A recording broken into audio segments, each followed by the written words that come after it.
I would just let them know, just like it's important for you to find a school to attend, find a place to get your hair done, find a place to go eat, your favorite restaurant, your favorite just spot to hang out. It's important for you to find a church home, and in that church home it's important for you to be connected and to fellowship with other believers in the church and just to participate and be involved.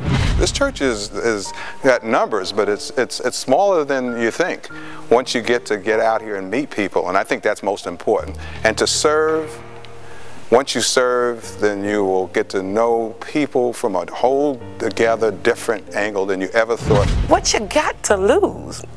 Nothing. Come out to the Ministry Expo that we have each year at Cascade and meet the folks who are involved in these ministries.